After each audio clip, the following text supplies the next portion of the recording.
meditación expositiva del día de hoy se titula La Iglesia de Corinto entre Afrodita y Cristo. ¿Cómo se llama nuestra prédica?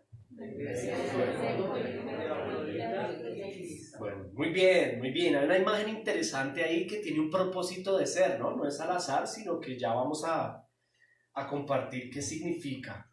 Quiero invitarlo a que esté muy atento, de verdad muy dispuesto, y que podamos depender del Señor, ¿les parece? Una vez más, roguémosle a Él que nos acompañe y quieras tú, Padre Dios de Israel, Dios de Abraham, de Isaac y Jacob, Dios, Padre de Cristo Jesús, Mesías, Salvador, semejante a ti, por tu Espíritu Santo, rogamos en esta mañana, quieras tú estar en medio de nosotros aquí. Señor, es imposible, como dice tu palabra, no hay quien entienda. En razón humana estamos incapacitados para comprender tu palabra. Por eso te rogamos, Señor, que no nos dejes caer en la tentación de abordar tu escritura desde nuestra propia manera de hacerlo, sino que quieras tú venir y acompañarnos. Por tu Espíritu Santo, quieras estar con nosotros y en nosotros. Rogamos a ti que nos acompañes y que tu palabra, al ser expuesta, sea revelada a nuestros corazones. Habla, que tu pueblo escucha. Señor, aquí estamos. Háblanos. Dile al Señor, háblame, habla mi vida. Necesito de tu palabra, Señor. Mira a tus hijos, Señor, mira a tu pueblo, hambriento y necesitado de ti. Ven y acompáñanos. Espíritu Santo, revélanos, ilumina nuestro entendimiento. Oro por mí mismo, por mi propia vida, quieras tú usarme como tu instrumento, Señor, simplemente para la gloria y honra de tu Hijo Cristo. Amén. Muy bien. La iglesia de Corinto entre Afrodita y Cristo, y vamos a iniciar esta saga ofreciendo un contexto de lo que significa la iglesia de Corinto. Y es necesario, mis amados hermanos, entender algo importante, y es que Primera de Corintios es una carta, ¿cierto? Escrita, ojo a esto, a los cristianos que habitan en la ciudad llamada Corinto. Hay una ciudad, de hecho todavía existe, esa ciudad se llama Corinto, y el contexto básicamente es una ciudad a la cual hay una comunidad de creyentes a la que le llega una carta, ¿cierto? Una carta escrita a los de Corinto. ¿Cómo era Corinto? ¿Cómo era la ciudad de Corinto en ese momento? Porque es importante esto para poder ir avanzando, entender cuál era el contexto. Corinto era una urbe importante de la época. ¿Sabían eso, mis hermanos? Por su ubicación estratégica. Es una urbe o una ciudad que es de tráfico comercial importante. Su lugar, su ubicación estratégica le permite tener un tráfico comercial en varios sentidos, y eso la hace importante en el contexto de la época. Ahora, hay otro dato importante que debemos saber. Se llama Corinto por una razón, por uno de los hijos del dios Zeus. Así se llamaba uno de los hijos del dios Zeus, Corinto. Y eso nos deja ver algo, nos deja en alguna medida empezar a percibir cuál era el ambiente religioso de esta ciudad, ¿no? Una ciudad muy influenciada por la mitología y el pensamiento de los griegos. Corinto tuvo éxito, era una ciudad exitosa de la época, era una ciudad próspera a nivel económico, era muy comercial, y su éxito comercial fue importante en ese contexto, en ese momento, pero no solo fue importante a nivel comercial. Corinto fue una ciudad importante a nivel cultural. Se movía mucho el teatro, el entretenimiento. Se jugaron los Juegos Olímpicos en esa ciudad. Imagínense, era una ciudad en términos culturales de convocatoria masiva. Ahora, era una ciudad importante para el Imperio Romano, en su gran mayoría sus habitantes eran romanos, pero se convirtió en una ciudad cosmopolita. ¿Cómo así? No solo vivían romanos, sino por su intercambio financiero, económico, portuario y comercial, vivían en ella extranjeros de todas ciudades y de todas naciones próximas y no tan próximas. Había en Corinto personas griegas, romanas, negociantes de países orientales y por supuesto tenían que haber judíos. Yo no sé si ustedes han leído una obra de William Shakespeare que se llama El Mercader de Venecia. Ahí nos deja ver William Shakespeare cómo los judíos eran muy ávidos para los negocios y tenía que haber en una ciudad de negocios una comunidad de judíos importante. Ahora, hay algo también muy interesante que debemos saber y conocer dentro del contexto de los corintios. Y es que estamos hablando de la ciudad, ¿ok? No de la iglesia en Corinto, sino de la ciudad de Corinto. Imagínense que, a diferencia de otras muchas ciudades griegas, Corinto, de manera especial, tenía en su ciudad una acrópolis. ¿Qué es una acrópolis? Es una ciudad sobre la ciudad. A 700 metros de la ciudad había un monte muy grande, de alto, 700 metros de alto, y allí construyeron una ciudad sobre la ciudad de Corinto. Y esa acrópolis servía para la ciudad de Corinto como lugar de defensa frente a las invasiones y a las guerras, pero también servía de lugar de adoración, ¿ok?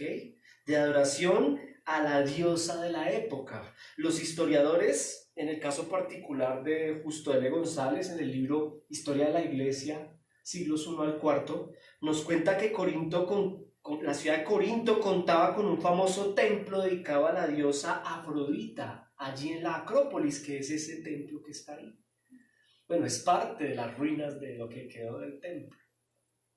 En esa acrópolis, en la ciudad sobre la ciudad, en el monte, allí no solamente se cuidaban en términos de defensa, sino que adoraban a Afrodita, la diosa griega Afrodita. Era una diosa de la belleza, y esto es muy importante para comprender la carta. La diosa griega de la belleza, la diosa de la lujuria, de la pasión erótica. Por ende, ese templo albergaba, escuche esto, a más de 1000 sacerdotisas prostitutas que hacían rituales, no solo para los habitantes de la ciudad de Corinto, sino los extranjeros que venían a hacer negocios. Les placía subir a la Acrópolis y tener allí bacanales y orgías en honor a la diosa. ¿Cómo se llamaba la diosa? Afrodita. Afrodita, muy bien. Además se hacían transacciones financieras importantes en honor a esta diosa allí en la Acrópolis. Entonces ya usted se está dando cuenta más o menos cuál es el contexto de la ciudad en donde había una iglesia de Cristo, una verdadera iglesia. Ubicada en una ciudad bien particular a mí, donde en realidad este es un dato importante. La ciudad de Corinto era tan, ¿cómo decir el término, cómo utilizarlo? Era tan desenfrenada que los mismos griegos, y en el contexto, los griegos tenían una palabra para describir a Corinto. Mire, ellos le decían, es que es difícil, esta palabra es Corintiaseitai. ¿Cómo así? Era tan pesado el ambiente en la ciudad de Corinto que los mismos griegos decían, para referirse a alguien que estaba muy pervertido, usted se corintizó. Así se hablaban entre los griegos. Usted ya está muy, muy corintizado, usted ya está muy, muy pervertido. Esa era una frase muy conocida en el contexto de los griegos que eran hedonistas, pero note lo siguiente. Siendo hedonistas, es decir, entregados a los desenfrenos y al placer, les parecía que la gente de Corinto ya era muy elevada en ese término. Entonces estamos hablando de una ciudad bastante pesada, en términos morales, bastante difícil. Pablo menciona, el apóstol Pablo, en la misma carta que le escribe a la iglesia de Corinto, por ejemplo en el capítulo 6, les dice a los hermanos de la ciudad de Corinto cuáles son los pecados que se practicaban en esa ciudad. Por ejemplo, Pablo habla del desenfreno sexual y la inmoralidad sexual, el libertinaje, ¿cierto? Pornografía, bueno, no lo piense de la manera que nosotros lo pensamos. Pablo usa el término porneia, que es el griego que traduce fornicación. Había mucha fornicación en esa ciudad, idolatría, adulterios, afeminación. Estoy refiriéndome a Corintios capítulo 6. Homosexualidad, robos, codicia, borracheras, estafas financieras. Ese era el común de ser un ciudadano de Corinto. Nos parece estar describiendo a Latinoamérica un poco, ¿no? Pero bueno, sigamos. Allí en ese contexto que acabamos de ofrecer, fue fundada una iglesia local, la Iglesia Amada de Cristo de la ciudad de Corinto. ¿Quién la funda? La fundó nada más y nada menos, la iglesia, no la ciudad. La iglesia en Corinto la funda nada más y nada menos que el apóstol Pablo en su segundo viaje misionero. El apóstol Pablo, quien además era un destacado comerciante, como lo describe el doctor César Vidal en su libro Pablo, apóstol para las naciones. Pablo era un empresario maravilloso. Se dedicaba a algo así, no sé, es como un híbrido entre la arquitectura y el diseño. Construía lugares para habitar, tiendas de campaña con materiales propios de la época. Uno siempre piensa que Pablo hacía carpitas como, o sea, uno se remite a lo nuestro, pero no. Pablo era un gran empresario y encontró en Corinto dos empresarios amigos en la fe y en los negocios. Se une con ellos en su segundo viaje. Aquila y Priscila se llamaban los amigos de Pablo. Hace con ellos negocios, se establece en la ciudad de Corinto por más o menos casi 2 años. Y durante esos 2 años Pablo hace sus negocios, hace su emprendimiento junto con Aquila y Priscila y predica el evangelio. Encuentra oposición. Durante la carta usted se va a dar cuenta que Pablo fue incluso llevado a los tribunales, pero los de la ciudad de Corinto, la ley civil, como eran cargos levantados por judíos religiosos, a ellos siendo griegos no les parece que sea relevante y lo dejan ir. Pablo, durante esa etapa de su vida, predica el evangelio, encuentra oposición, pero escuche esto, por la gracia de Dios también encuentra gracia. Gracia de parte de Dios. Muchas personas se convirtieron. Era una iglesia importante. Era la iglesia de Cristo en Corinto. Varios judíos, no judíos se convierten, asisten y hacen una comunidad, eso se llama iglesia, asamblea, en favor de seguir a Cristo y ser iglesia, básicamente. Eso sucede allí en la ciudad de Corinto. Lo que estoy diciendo lo extraemos del libro de Hechos, capítulo 18. Eso es lo que ocurrió en esta ciudad. Ahora, continuemos con esta importante introducción. Es necesario hacerla, este contexto. Pablo predicó, escuche esto, mi amado hermano, durante ese tiempo, pero Pablo decide, el apóstol Pablo, en algún momento de su travesía, decide retirarse con Aquila y Priscila e irse a la ciudad de Éfeso, no por motivos económicos. La prioridad del apóstol Pablo era el ministerio, por motivos ministeriales. Y dejó encargado a un hermano, a un líder que él formó, que se llamó Apolos. Y esto es importante, este dato, porque Apolos, dice Hechos capítulo 18, era un hombre poderoso en las escrituras, pero Apolos tenía un problema. De hecho, la escritura lo dice, un gran problema de doctrina. Y ahí empiezan a suscitarse ciertas situaciones. Aquila y Priscila en varias oportunidades tuvieron que corregirlo en su doctrina, pero era un hombre conocedor del Señor por gracia y poderoso en las Escrituras. Es el nombre que utiliza la Biblia. Ahora, en ese contexto que acabamos de ofrecer, mis amados hermanos, y piense, Pablo se va, queda Apolos.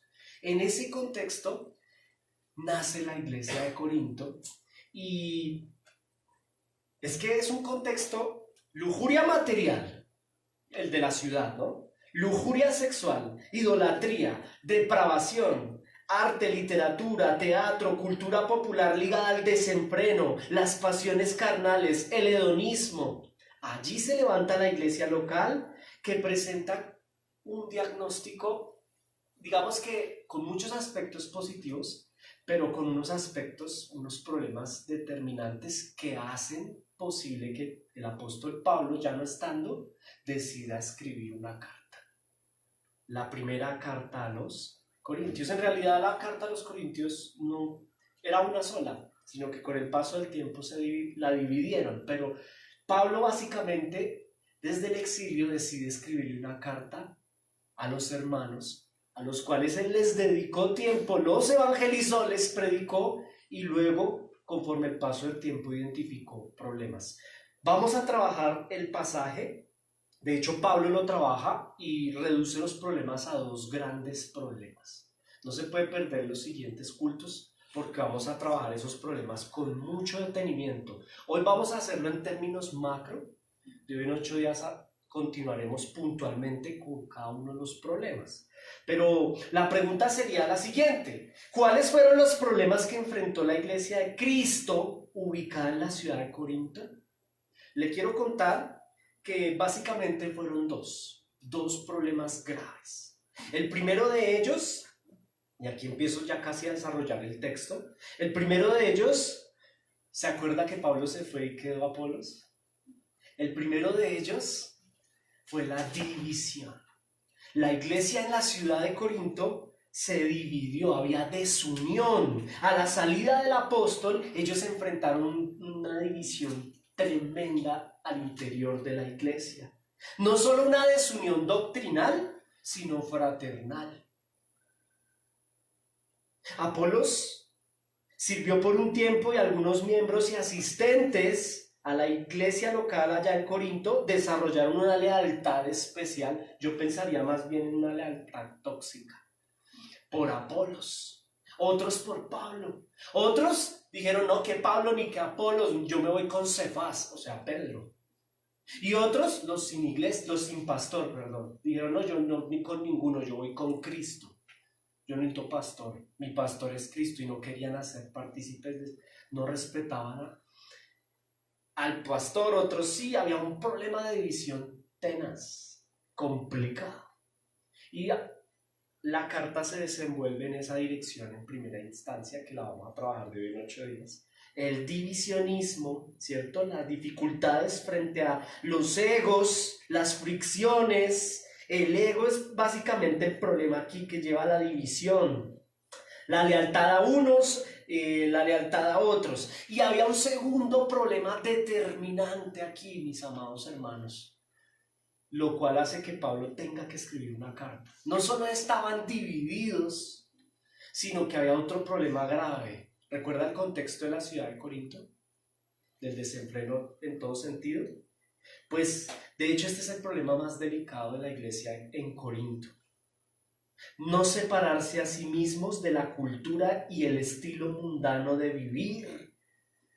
La iglesia en Corinto en algún momento perdió el rumbo y terminó viviendo como vivían las personas de la ciudad. Ese es un gran problema. A la iglesia de Corinto, ubicada en esa ciudad, se le olvidó algo importante. Mire, 1 Juan 2:15, no améis el mundo ni las cosas que están en el mundo. A ellos se les olvidó, y esta iglesia, aparte que andaban divididos, peleando, haciendo bandos, murmurando, divididos, también tenían un problema. Amaban su contexto, amaban el mundo. Estos hermanos nuestros no querían descorintizarse. ¿Se acuerda el término? A ellos no querían. Tenían como en su mente, bueno, yo puedo gozar del privilegio de estar en el reino de Dios, pero también puedo gozar del privilegio de ser parte de la ciudad de Corinto. De hecho, en el capítulo 5 más o menos sucede esto. Les dice Pablo, yo les he escrito por carta que no estéis con los fornicarios. Pero escuche esto, el problema, usted lo ve acá en la pantalla y usted dice, bueno, es muy claro, ¿cierto? El problema, este es el segundo problema de la iglesia en Corinto. que los fornicarios no eran precisamente los extranjeros que subían a la Acrópolis a rendir culto a Afrodita. Pablo está hablando de fornicarios, miembros de la iglesia. A este punto llegó esta iglesia local, a vivir en fornicación, y lo normalizaron. Era una iglesia de murmuraciones, de divisiones, de chismes y de bandos. Terrible. Y por otro lado, mis amados hermanos, era una iglesia que practicaba el pecado.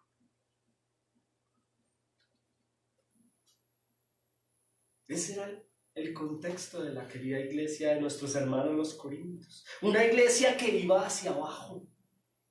Tremendo, en la misma dirección del mundo, queriendo estar, como lo dije anteriormente, con un pie en Corinto y con otro pie en el reino de Dios, y eso es imposible. En ese orden de ideas los invito a que leamos el pasaje. Dice 1 Corintios capítulo 1, hoy solo vamos a leer el verso 1 al 9, ¿listo? Dice la escritura, muy concentrado, mi amado hermano, el Señor quiere hablar a tu vida. Dice la palabra, Pablo, ¿quién? Pablo. Por favor, conéctese, esto es profundo. Llamado a ser apóstol de Jesucristo por la voluntad de Dios, y el hermano Sóstenes. Vea, Lore, para que le pongamos al niño, Sóstenes. Listo, ahí está. Paremos ahí un momento. ¿Qué está sucediendo aquí? Versículo 1, Pablo, de entrada, escuche esto. ¿Se acuerda el diagnóstico que le ofrecí? De entrada a Pablo le toca entrar, valga la redundancia. Usted y yo lo podemos leer de pronto de alguna manera, pero aquí Pablo tiene una intención. Le toca entrar diciendo quién es. Él se está presentando. ¿Se acuerda que ellos están divididos? Chisme de pasillo por acá, grupito por acá, el otro por acá haciendo grupito. Ay, es que Pablo, y el otro, ay, es que se fue así, es que este dice el mal. Bueno, Pablo de entrada llega y les recuerda quién es. Pablo les dice, llamado a ser apóstol de Jesucristo por la voluntad de Dios. Yo no sé si estaba ofuscado, no tengo idea. Yo pensaría que un poco. O frustrado tal vez, o molesto, inquieto, preocupado. Somos emocionales. Pablo de entrada está dejando claras dos cosas o dos aspectos importantes. El primero dice, yo Pablo, llamado a ser apóstol, ¿cierto? Eso es lo primero que deja claro. Y luego les dice a ellos, y ustedes, versículo 2, léalo conmigo, verso 2, a la iglesia de Dios que está en Corinto, a los santificados en Cristo Jesús, llamados a ser santos. Repita eso conmigo, llamados a ser santos. ¿Qué está haciendo Pablo? Les deja claro lo siguiente. Mírenme aquí un momento. Yo, apóstol, llamado por Dios, ¿sí lo nota? Él no está diciendo aquí, no, yo soy el apóstol porque a mí, discúlpeme el término, se me dio la gana. No es una pretensión mía, yo quiero ser apóstol. Yo quiero ser el pastor de esta iglesia, como que tengo medio tiempo libre, voy a hacer negocios y voy a... No, él está diciendo, a mí el Señor me llamó y me llamó a algo, a ser el pastor de la iglesia, el apóstol. ¿Y a ustedes los llama a ser mis jueces? No. Miren lo que les dice, verso 2, parte B. Iglesia, llamados a hacer ¿qué? ¿Qué está haciendo Pablo ahí? Les está pidiendo un favor. Me hacen un favor. Entienden que les está escribiendo el pastor. 2. A mí me llama el Señor a pastorearles y a usted los llama a que deje de andar dividiendo y se santifique. Si no, también no les dice llamados a ser jueces del pastor o de Apolos, porque en realidad había pastores. Está el apóstol y hay un pastor encargado. Y está por otro lado el apóstol Pedro. Entonces les dice, ustedes no están llamados aquí a andar haciendo corrillos. Les aclaro, yo llamado parte del Señor, y ustedes, ¿cuál es mi llamado? Ser apóstol. ¿Qué significa apóstol? Enviado a un mensajero de Dios. Mi llamado es a ser un mensajero. Vengo a presentarles un mensaje. Y el llamado de ustedes es a santificarse. No más, no tienen que hacer nada más. A mí me encanta cómo empieza Pablo. Me encanta, inspirado por el Espíritu Santo. Les deja claro los roles a cada grupo. Mi rol pastoral, el rol de Apolos pastoral y el rol de ustedes se santifica. Ni hacer jueces, ni hacer corrillos, ni hacer grupitos, ni hacer una iglesia, subiglesia dentro de la iglesia. No, ustedes están llamados a santificarse. ¿Ok? Les cita literal, literal así parafraseado, les habla el apóstol Pablo, el pastor de la iglesia, quien la fundó, no les está hablando cualquiera. Así entra diciéndoles: yo fui enviado por el Señor, por llamamiento divino, no por capricho humano, y escuchen lo que les tengo que decir. Y ahí arrancan a decirles lo que les tiene que decir, ¿cierto? Ahora, yo quiero hacer una aclaración acá. No es que Pablo se esté presentando, yo soy el apóstol, como con una manifestación de orgullo, como buscando una honra, que lo honren por ser apóstol. Eso es lo último que él desea. Él lo que quiere es, de entrada, dejarle claro a la iglesia que está en Corinto que les está hablando el enviado de Dios, que él trae un mensaje para ellos. Un mensaje. Y ahí va el mensaje. Ahí va el mensaje, aquí vamos. Versículo 2, nuevamente leámoslo. ¿A quién le escribe? A la iglesia de Dios. ¿Está en dónde? Ojo, tacho. Este no es un mensaje para los habitantes de la ciudad de Corinto.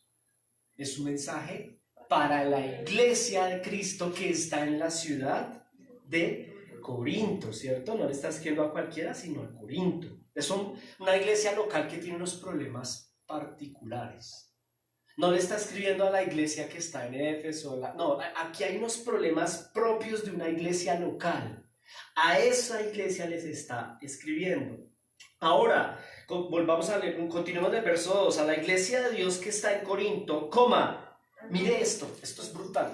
Ay, perdón, ese no es un término de domingo. Esto es maravilloso. A los santificados en Cristo Jesús, llamados a ser santos. Peretacho, yo me rompí la cabeza con este versículo toda la semana. No lea las escrituras. Mire, la Biblia es la Biblia, la palabra de Dios. Dice el versículo, esto no lo podemos entender sino con la mente de Cristo y por el Espíritu Santo. Note que está diciendo a los santificados en Cristo, llamados a ser santos. Entonces la pregunta aquí es, ¿cómo así? Si son santificados, ¿para qué los llama a ser santos? Además, entendiendo el contexto que acabamos de ofrecer, ¿cómo así? Les dice que son santificados en Cristo y luego los llama a santificarse. La pregunta es, ¿eso tiene lógica? O sea, ¿por qué razón, si ya están santificados en Cristo, por qué los llama a ser santos? ¿Tiene sentido? Y la respuesta es sí, tiene totalmente sentido. Para entender esto, mis amados hermanos, necesitamos pensar en lo siguiente. Primero, definir qué está pasando aquí. Él ya empezó, ya se presentó, ya los dejó a ellos, los sentó en donde tienen que estar. Llámense a ser santos, no más. Usted no tiene que hacer nada. Mire, no los llama a enseñar, no los llama a murmurar, no los llama, se sientan y se santifican, tienen un llamado. Y dos, yo tengo un llamado, lo voy a ejercer. Dos, ahora mire lo que sucede acá. Es importante entender qué es ser santo, definir qué es porque ahí está hablando de que ellos son santos y luego los llama a ser santos. Primero, ¿qué es la santificación? ¿Qué es ser santo? La palabra griega que usted encuentra en la Biblia interlineal, que le recomiendo que la compre, es agios. Y significa, es una palabra paralela a eclesía. La palabra eclesía, al igual que agios, significa apartados para o apartados de. Eso significa agios o santo.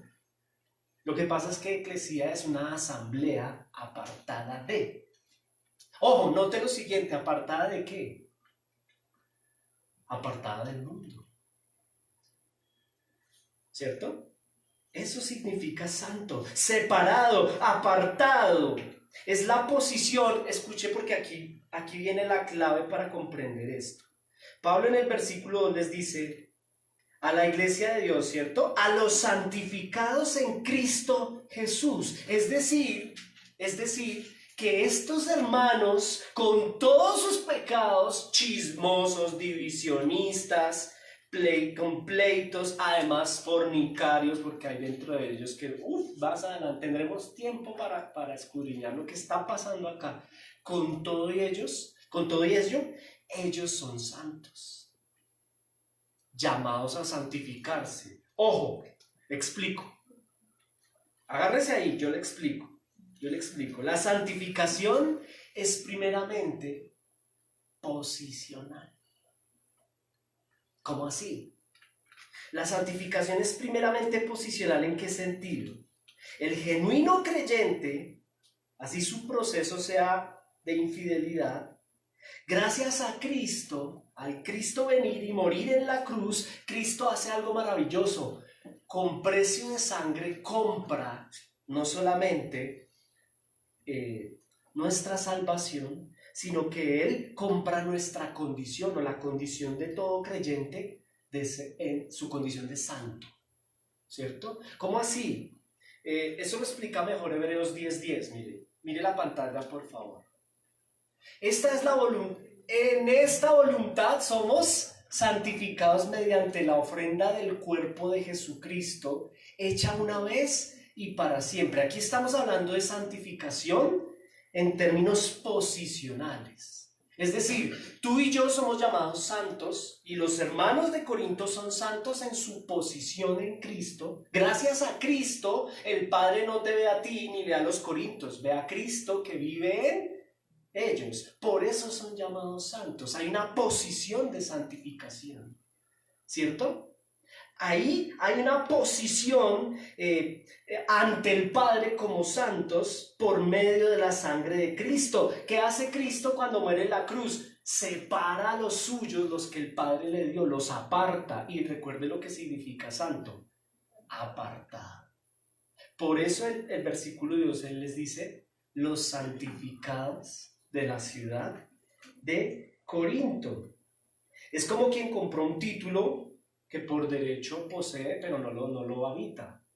O sea, es mío, pero todavía no lo tengo, ¿sí? No lo uso, hay un pago. ¿Y quién pagó? Cristo. Es decir, cuando usted lee todas las cartas en el Nuevo Testamento, usted encuentra que siempre saluda así Pablo: a los santos de la ciudad a los santos de Éfeso, de Tesalónica, de Corinto, porque eso es posible posicionalmente gracias a la cruz de Cristo. Eso es lo que está pasando aquí. Tú y yo quedamos en condición, y los hermanos de Corinto en realidad, para hacer un engranaje con la aplicación personal, todo creyente en Cristo es un santo. Es un santo. Porque la sangre de Cristo y la cruz de Cristo le permite tener esa posición y posibilidad de ser santo. Ahora, para ir avanzando, ahora bien, esa santificación posicional de la cual gozan los hijos de Dios por soberanía divina, trae consigo algo. ¿Qué será? Una santificación progresiva. ¿Ok? Ya somos santos en posición. Los corintios son santificados por Cristo. ¿Qué pasa? Si se mueren, ¿sabe para dónde se van? Con todas sus porquerías, perdón, hoy estoy expresivo, con toda y ese contexto que estaban suscitándose en esa iglesia, se van con Cristo. ¿Por qué? Porque son iglesia, son santos en posición, porque la sangre de Cristo los redimió en gracia. Eso se llama gracia, a pesar de su condición. Sin embargo, eso nos lleva a una responsabilidad. ¿Y cuál es la responsabilidad? Santificarse progresivamente. Es decir, hay una santificación posicional desde el decreto de Dios, desde la soberanía de Dios, pero hay una santificación progresiva desde la responsabilidad humana. Para que lo entienda mejor, Los que son padres, tú eres mi hijo posicionalmente cuando naciste y te registré. Eres mi hijo, ¿sí o no? Ahora demuestre que es mi hijo. Compórtese como tal. Más o menos algo así. ¿Cierto? Hay una santificación posicional de nombre que es real, pero es necesaria una santificación progresiva desde la responsabilidad. ¿Okay? Y esa es directamente a cargo de quien ha sido regenerado.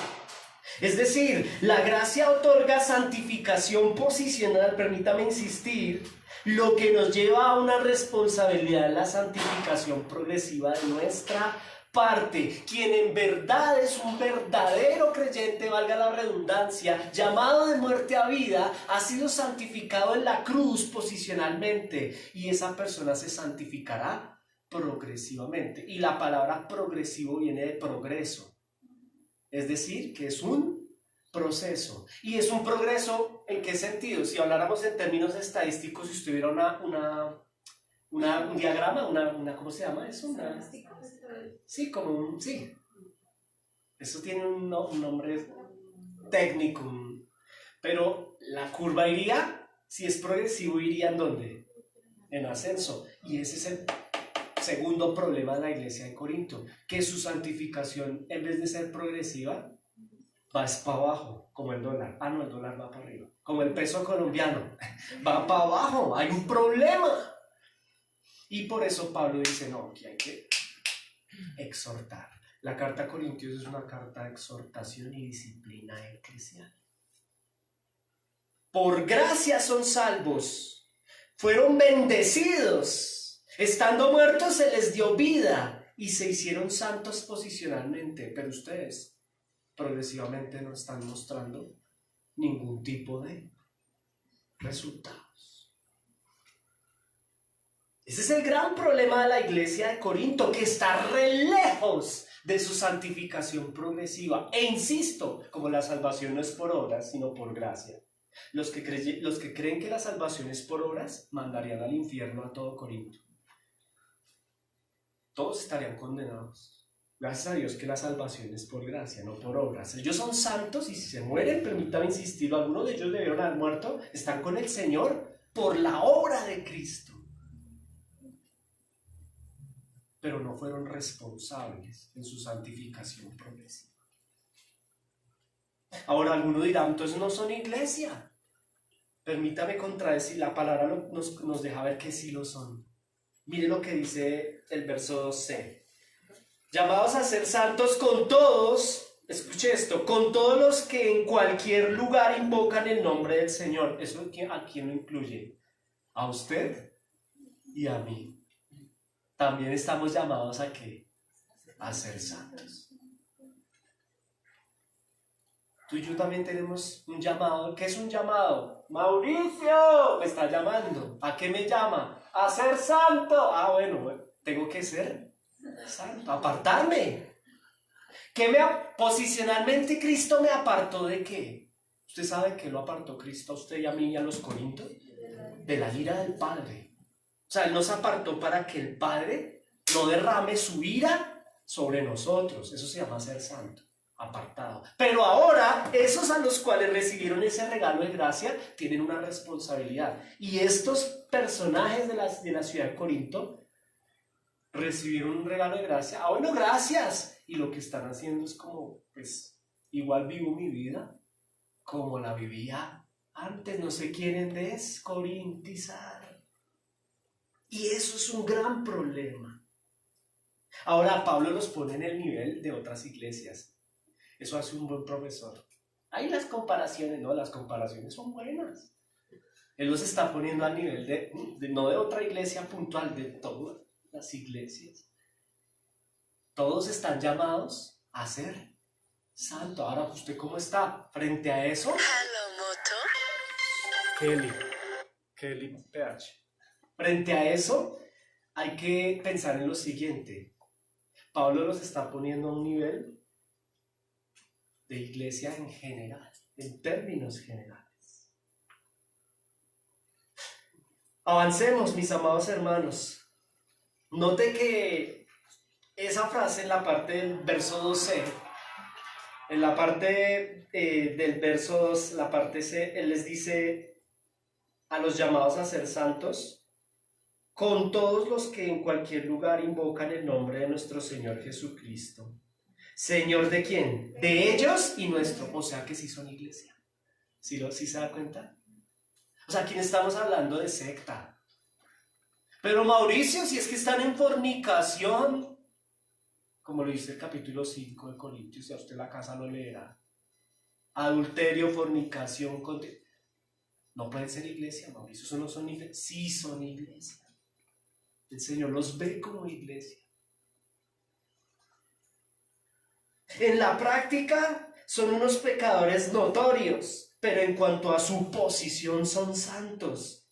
Y es importante que todo verdadero cristiano tenga en cuenta la diferencia, mi amado hermano, entre ser santos en posición y desde su responsabilidad una santidad en progresión. Ahora, cuando Cristo viene a la cruz y muere, Él nos justifica, o sea, nos hace justos delante del Padre. Eso es santificación en posición.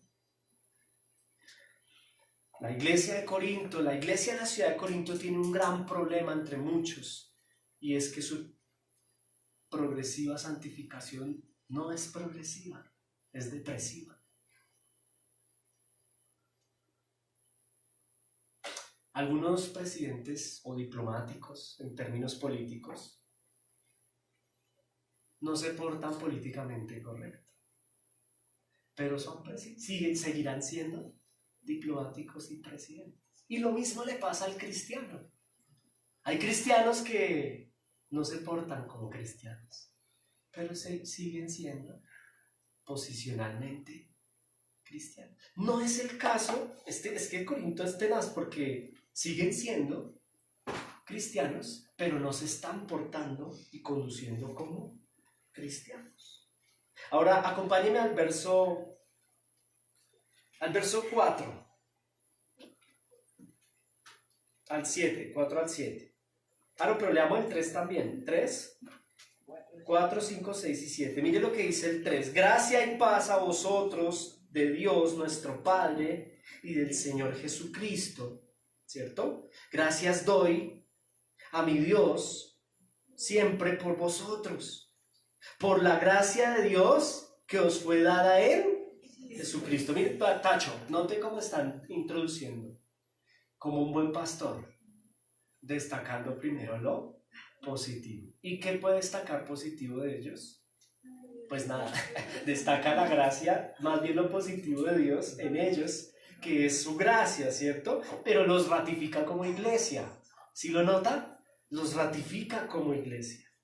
Vemos que ellos son en identidad hijos, verdaderos discípulos, no solamente bendecidos con la gracia de ser salvos, sino note lo que sigue, vean. No solamente tienen gracia, verso 4, mire el verso 5 y 6. Porque en todas las cosas fuisteis enriquecidos en él, en gracia y en más cosas, en toda palabra y en toda ciencia, así como testimonio acerca de Cristo ha sido confirmado en vosotros, de tal manera, verso 7, que nada os falte en ningún don, esperando la manifestación de nuestro Señor Jesucristo.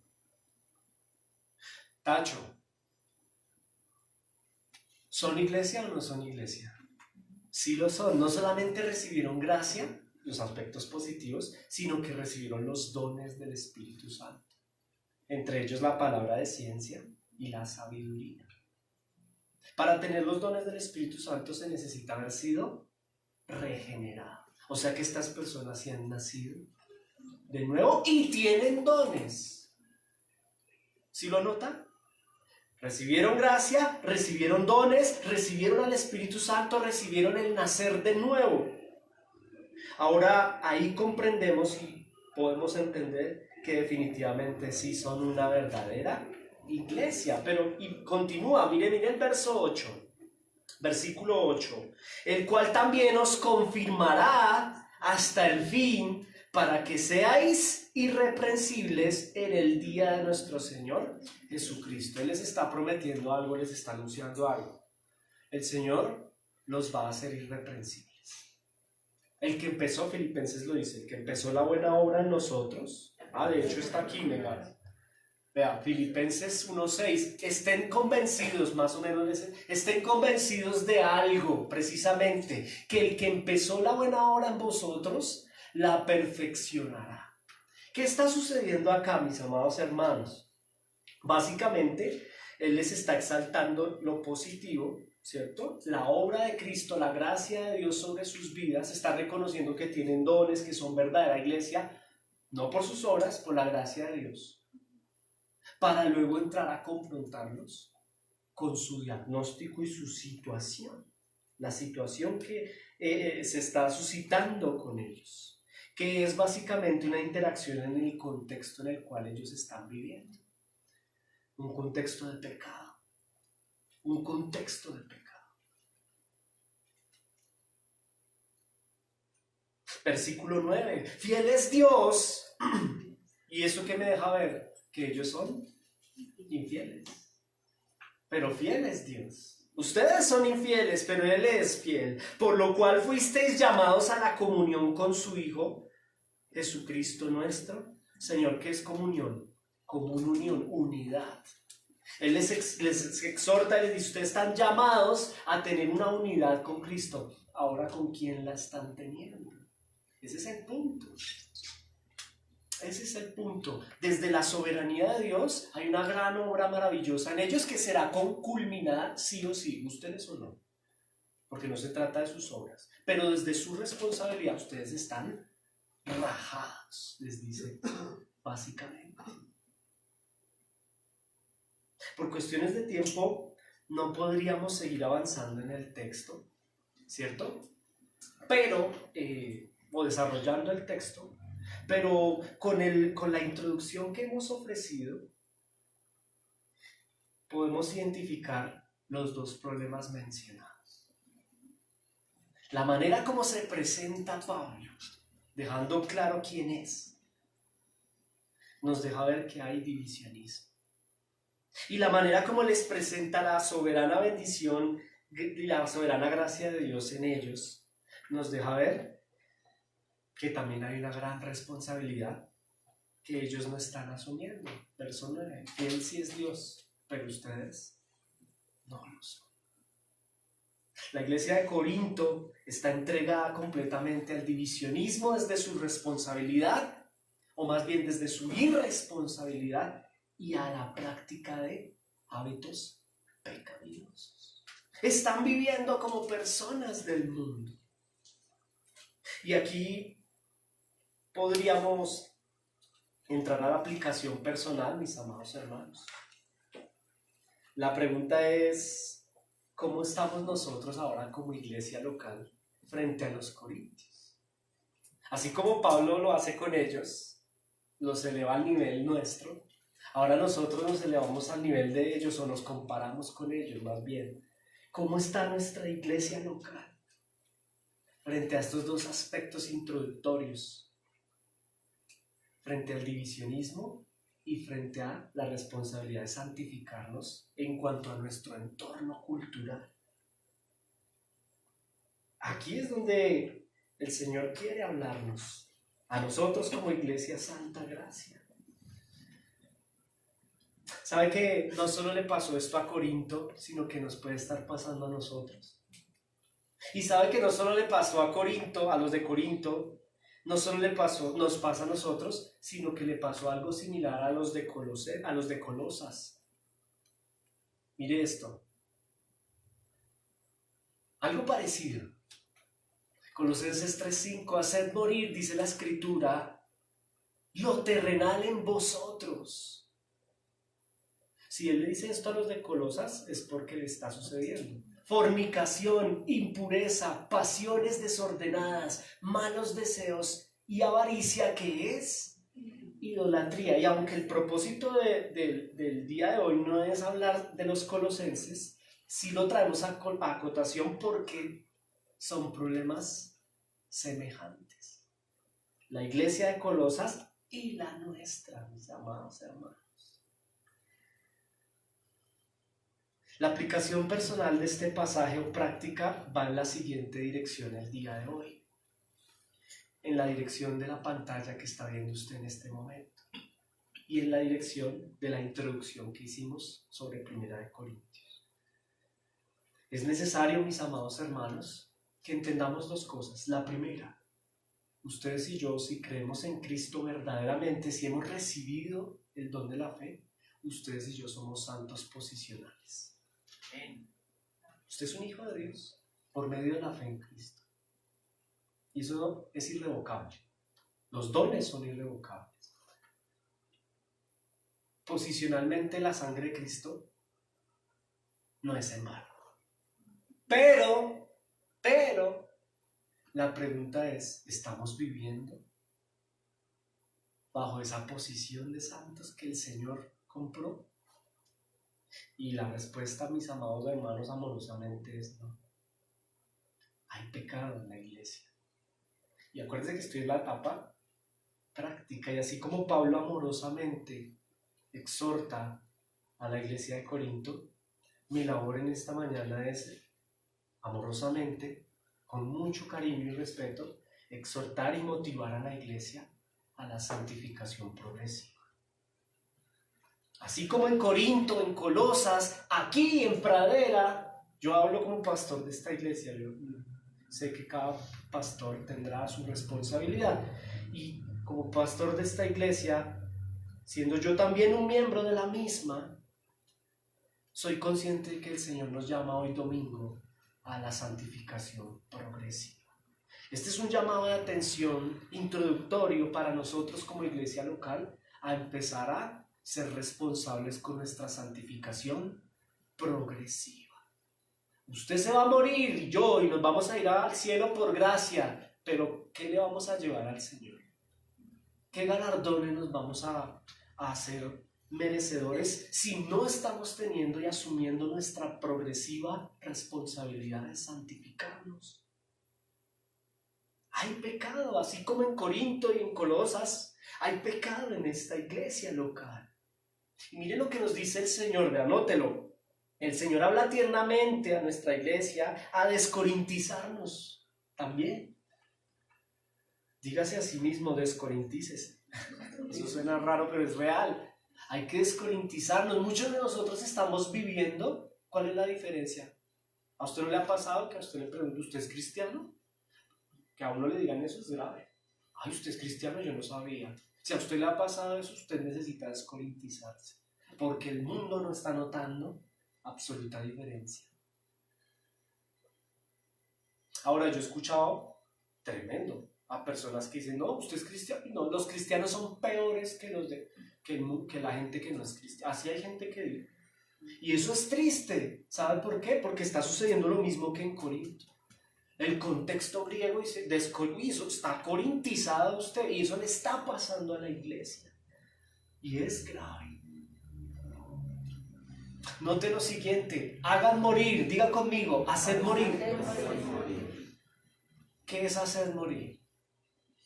Asesine, es lo que le está pidiendo el Señor. Mate, asesine. ¿Qué tiene que asesinar usted y yo? Esto se llama santificación progresiva, mi amado hermano. ¿Usted quiere saber qué es la santificación progresiva? Recuerde, son 3P. La santificación es posicional, progresiva, y cuando estemos en el cielo será perfecta. Nadie la tiene, solo Cristo. Por ahora estamos posicionales y progresivos. Mire, aquí está. ¿Qué es progresivamente santificarse? A esto nos llama el Señor. ¿Se acuerda cómo empezó la carta a Pablo? ¿A qué llama Pablo a la iglesia de Corinto? A eso nos llama Cristo, a la iglesia Santa Gracia Pradera, Bogotá, a santificarnos progresivamente. ¿Cuál es su tarea? Su llamado de parte del Señor. No me mire a mí. ¿Cuál es nuestra tarea? Yo también. Hacer morir. ¿Qué vamos a hacer morir? Número 1, lo terrenal en vosotros. ¿Tú cómo estás viviendo tu matrimonio? ¿Como Cristo o como la gente del mundo lo vive? ¿Tú cómo estás viviendo tu soltería? ¿Como Cristo o terrenalmente hablando? ¿Tú cómo estás criando a tus hijos? Como el mundo terrenalmente, yo no voy a decir cómo cría el mundo a sus hijos, dejándolos solos. Ese es el modelo del mundo. Eso sí, comprándoles, trabajando 24/7, dejándolos solos. La pregunta es, tú, santifícate. No, esa es la respuesta, santifícate. Esa no es la manera de criar a los otros, el pueblo de Dios, a nuestros hijos. Haz morir lo terrenal en ti y en mí. Eso es un llamado respetuoso a los que son papás. El mundo tiene ese molde y ese estilo frente a la educación de nuestros hijos, pero Cristo no. De hecho, si usted quiere saber cómo criar a sus hijos, va inversamente proporcional al mundo. Si el mundo los deja solos, ¿cuál es lo inverso? Dedíqueles tiempo, siéntese con ellos, apáguele el televisor, hable con sus hijos. Ay, es que es el libre desarrollo de la personalidad de mi hijo. No, mi amado hermano, la personalidad del hombre es pecaminosa. Si usted lo deja fluir libremente en su personalidad, lo está entregando a su propia concupiscencia. Necesitamos padres comprometidos en hacer morir lo terrenal en mí y en mis hijos, predicando el evangelio, siendo ejemplo yo primero. Es que mis hijos no vienen a la iglesia. ¿Y usted viene? Pues ahí está la respuesta, mi amado hermano. Ahora, no nos quedemos solo en los hijos. Miren lo que dice ahí. Haced pues morir lo terrenal en vosotros, fornicación. Diga conmigo, porneia. Nunca se le olvide esa palabra, es fornicación en griego. ¿Qué es la fornicación? De ahí viene pornografía. Pecado sexual. Pecado sexual. Relaciones sexuales fuera del matrimonio y fuera del orden bíblico. Y usted se sorprendería. Mire, mi amado hermano, esto hay que hablarlo con naturalidad. El pecado sexual es más común de lo que usted se imagina en la iglesia, y el ejemplo es la misma Biblia. Los de Colosas, los de Corinto. ¿Por qué? Por varias razones. La primera, por mi propia concupiscencia y naturaleza pecaminosa. Le hablo a los varones. Haz morir el pecado en ti. Le hablo a las mujeres. Haz morir el pecado sexual en ti. Y hay pecado sexual. Hay hermanos viendo pornografía. Hay hermanos practicando fornicación, pornea. Y luego nos preguntamos, ¿por qué mi matrimonio está así? ¿Por qué yo estoy así? Hay hermanos que están tentándose a sí mismos, ¿sabe? Teniendo conversaciones con personas y no queremos cortar vínculos con personas que nos llevan a lo terrenal, a la fornicación. Pero es que es una persona que yo quiero demasiado. O Cristo o el mundo. Te pregunta el Señor hoy. Haz morir lo terrenal. ¿Por qué estás teniendo luchas? O tú te vas a preguntar, y yo, ¿por qué tengo estas luchas sexuales? Pues dime con quién andas, diría el dicho, ¿no? Y te diré quién eres. Muy sabio ese dicho. Estamos andando muy terrenal en este mundo y con personas demasiado tiempo, con personas que tienen una cosmovisión anticristiana de la vida. Ahora, yo no le estoy diciendo, no me vayan a malentender, mi amado hermano. Pablo nunca le dice a la iglesia de Corinto que se vayan de la ciudad y hagan una nueva aldea. No, eso no está ahí, nunca lo hace. Pablo los está llamando a la santificación, y la santificación no es irse a una aldea. La santificación es hacer morir lo terrenal en mí. Y hay fornicación, mis hermanos. Hay pecado sexual. Aquí hay pecado sexual también.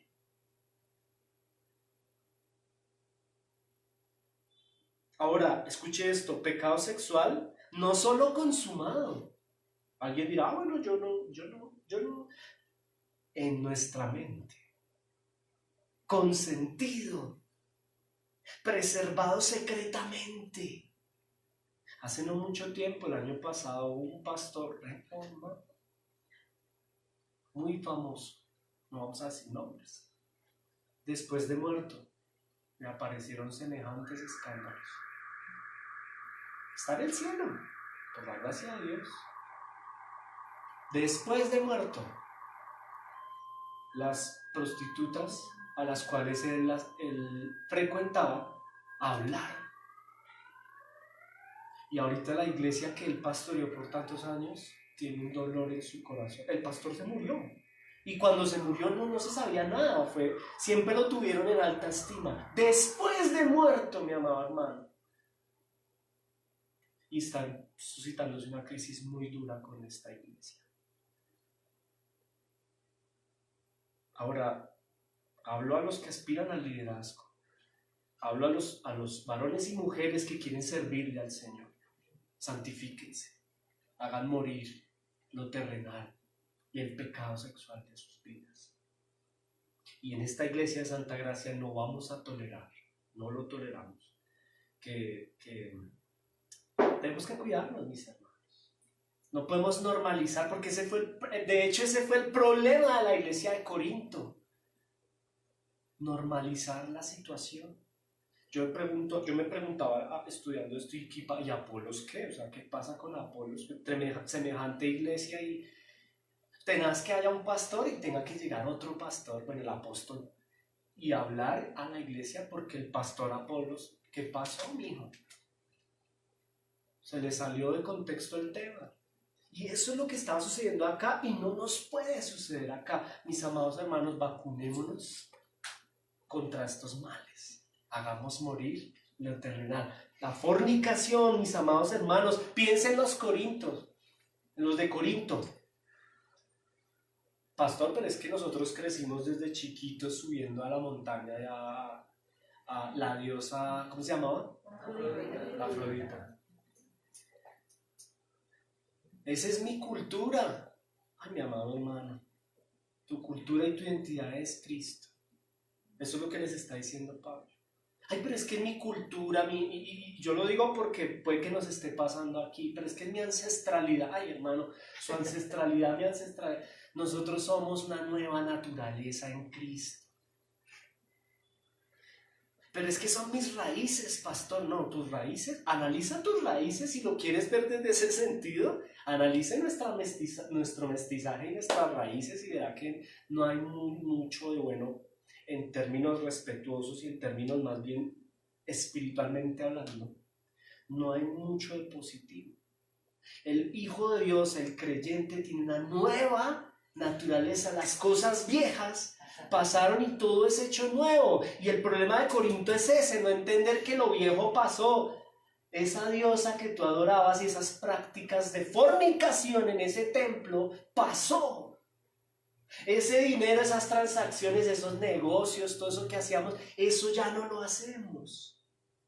Pero a esta iglesia en Corinto le costó. La pregunta es, ¿nos está costando a nosotros, mis hermanos, empezar a vivir una vida diferente? Y empieza por el pastor, y los pastores tenemos una responsabilidad inmensa, ser ejemplo del rebaño. Ahora continúa diciendo, impureza. ¿Saben qué es impureza? Impureza son, dice, elementos que mantienen turbia la calidad de algún elemento. Eso es impuro. O sea que no es puro. Y el Señor nos llama, mis amados hermanos, como iglesia, a hacer morir la impureza. Y aquí hay impurezas. Las impurezas vienen de mi propia concupiscencia o también son externas. ¿Sabe que hay personas que pueden llegar a contaminar mi pureza? Con conversaciones que... La pregunta es, ¿qué tipo de conversaciones tenemos y con quién? Hay impureza. Es decir, el Señor nos invita a que purifiquemos nuestra santificación progresiva. Pasiones desordenadas. ¿Qué son pasiones desordenadas? ¿Sabe qué? Aquí me quedo un poquito, disculpen, pero es necesario, porque yo como pastor identifico que esta iglesia tiene ese problema. Las pasiones desordenadas son exceso de ocio, ¿sabe?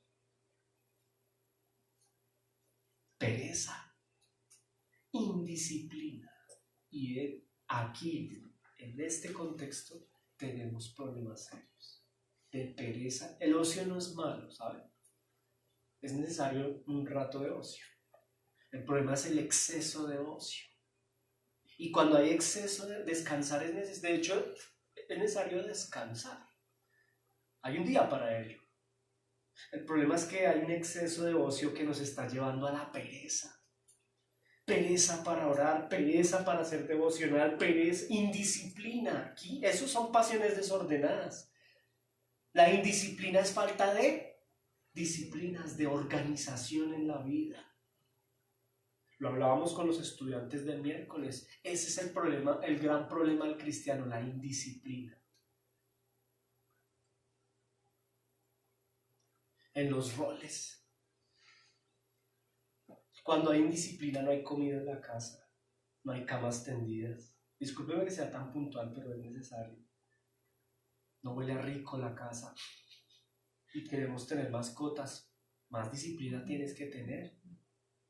¡Qué vergüenza! Cuando no hay disciplina no hay ropa limpia. Cuando no hay disciplina no hay hijos limpios. Cuando no hay disciplina no hay niños con tareas hechas. Cuando no hay disciplina no hay papás con tareas hechas. Cuando hay indisciplina no hay santificación progresiva. No hay devocional.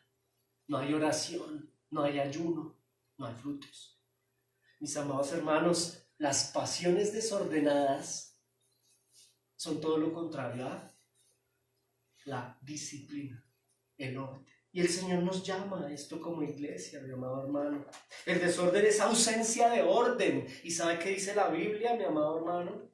Ay, no está. Que Dios es un Dios de orden, 1 Corintios 14:33. Porque Dios no es Dios de desorden, sino de orden, como en todas las iglesias de los santos. Así dice 1 Corintios 14:33. Todas las iglesias de personas santas, todas las verdaderas iglesias están llamadas al orden, mis amados hermanos. Y ese es el punto, que se llega, es una tras otra, se llega a ciertos límites por pasiones desordenadas. Malos deseos, malos deseos. Y eso está en la mente. ¿Qué son malos deseos? Pues básicamente apela aquí a la ansiedad por tener cosas o desear situaciones que no hacen parte del orden o la voluntad de Dios. Esos son malos deseos. Le voy a poner un ejemplo.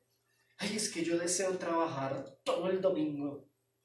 Bueno, pues eso es un mal deseo, porque eso no es lo que desea Dios. Dios quiere que tú el día del Señor, por lo menos mediodía, guardes para Él, ¿no? Eso es un mal deseo porque no va en sincronía a la voluntad del Señor. Otro ejemplo de malos deseos. Es que yo deseo organizarme con una muchacha que me encanta. Yo voy a ir con ella a vivir a unión libre porque ya la suegra nos habilitó el tercer piso. Eso de una, eso para qué casarse. No, eso es un mal deseo. ¿Por qué? Porque no es el propósito de Dios. Dejar al hombre a su padre y a su madre. Ahí ya de entrada le tocó irse de la casa. Dejar al hombre a su padre y a su madre. Recuerde que hombre es Adán y Eva, ¿no? Y se unirá a su esposa y serán una sola carne. Unidad. Estoy solo poniendo un ejemplo de un mal deseo. Y así está sucediendo en los Corintios. Estamos viviendo en malos deseos, pasiones desordenadas, impureza, fornicación, viviendo terrenalmente una vida a la cual el Señor no nos ha llamado. Finalmente, mis amados hermanos, avaricia, que es idolatría. Uno de los problemas más grandes de los Corintios era ese, la avaricia, por el contexto económico. ¿Y sabe qué? Dicen los psicólogos que el hombre, el ser humano, tiene una conducta es que eso tiene un nombre, no recuerdo la definición exacta, pero las personas somos altamente influenciables. Es decir, si de 10 personas, 3 están, no sé, rayando una pared, las otras 7 van a querer imitar por alguna razón. O si una rompe un vidrio, las otras también. El hombre es altamente influenciable. ¿Y por qué esto? Porque en la ciudad de Corinto hay un contexto bastante fuerte, que es el pecado sexual y la avaricia material. Y la iglesia, al haber hombres, son altamente influenciados por su contexto. La pregunta para nosotros es, ¿nos estamos dejando como iglesia influenciar de nuestro contexto? Y vuelvo a insistir, o volvemos a insistir, mis amados hermanos, en todas las áreas. En la educación de nuestros hijos, en nuestros matrimonios, en nuestra sexualidad, en el manejo de nuestras finanzas, en nuestro lenguaje. ¿Cómo estás hablando como cristiano? ¿Todavía no te has descorintizado? ¿Se te salen groserías? ¿Comentarios fuera de tono?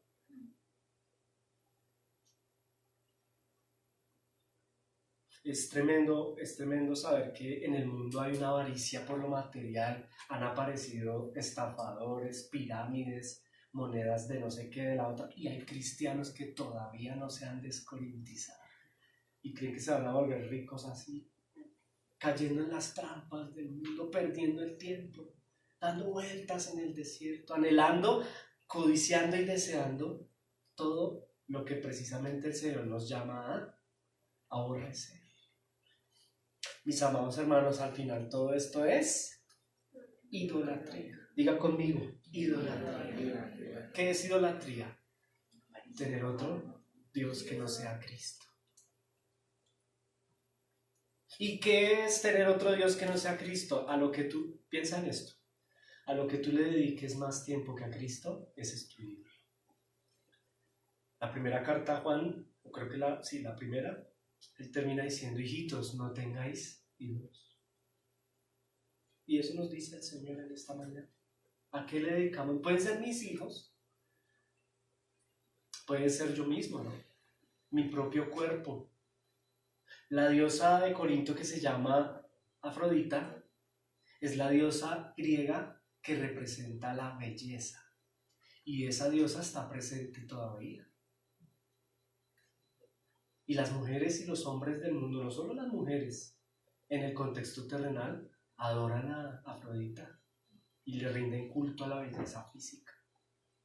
Nosotros estamos llamados, mis amados hermanos, yo no digo que se engorden ni nada de eso, ni nada. Aquí el punto, ¿cuál es? El punto es priorizar y poner los ojos en Cristo. Mis amados hermanos, la conclusión de este sermón el día de hoy, un sermón introductorio, una predicación bíblica introductoria, no muy sencilla, pero sé que la gracia del Señor está con nosotros y el Espíritu Santo habló a nuestras vidas. ¿Sabe cuál es la conclusión de todo esto, mi amado hermano? No se pierda, esa no es la conclusión, un paréntesis, no se pierda de hoy en 8 días. Vamos a trabajar el primer problema ya puntual, que es la división. Pero la conclusión del día de hoy es, el Señor nos llama, Iglesia Santa Gracia, a la reforma. El Señor quiere reformarnos, ¿sabes? Por eso nos trajo a este lugar. Él quiere reformar ese desorden de vida que muchos de nosotros aquí hoy tenemos. Un desorden en el hogar, en el tiempo, en los hábitos, en tu vida devocional, en la dieta. El Señor, vea, yo no sé si usted pueda creerlo o no, pero al Señor le importa lo que tú y yo comemos. Hay una ley dietética en la Biblia para un pueblo en particular que ya fue abrogada, ¿cierto? No, ya no es vigente, pero eso no significa que al no ser vigente, no significa que no podamos meditar en qué debemos y qué no, cómo debemos alimentarnos. Ya no desde esa ley, pero sí desde lo que le conviene a nuestra vida. Hay que reformarnos hasta en eso, mis amados hermanos. El Señor nos llama a la reforma, a ese desorden. Muchos cristianos, y yo estoy seguro, verdaderos cristianos como los de Corinto, llegaron a ese punto por desorden, por indisciplina. Así se empieza, así terminó. El problema más grande del rey David, un hombre que Dios amaba y ama, empezó por esto, por indisciplina, por estar en donde no debía estar y no estar donde debería estar. Hay que reformarnos los hábitos de nuestra vida, mis amados hermanos, el desorden de nuestro hogar. Yo lo invito amorosamente a ello, de parte del Señor. Él nos llama a reformarnos en ese sentido también. A veces se cree que la reforma solo son las 5 solas, la teología pactual y el tulip, las 5 doctrinas. No, eso, mire mi hermano, la reforma, eso es una parte, una expresión de la reforma, pero es mayor. El Señor quiere reformar tu carácter, mi carácter, reformar nuestro tiempo, reformar nuestros hábitos de vida, nuestra vida devocional. Yo le pregunto, no me responda, respóndaselo en su corazón al Señor. ¿Usted cuántos días de la semana hace devocional? Y si usted cree que hacer esto, ahí voy a pedir una palabra, eso no es hacer devocional. Ahí me voy a buscar yo en la Biblia, eso no es hacer devocional. Usted no ha hecho devocional nunca, entonces. Usted y yo, si lo hacemos así, la pregunta puntual es, ¿estamos haciendo devocional? ¿Estamos orando? Como parejas, como esposos, hablan los casados, ¿estamos haciendo caso? ¿Tenemos altar de hogar? ¿Nos sentamos juntos a orar? ¿Nos cogemos de la mano? ¿Leemos las escrituras? Haced morir las pasiones desordenadas. Amén. Gloria a Dios.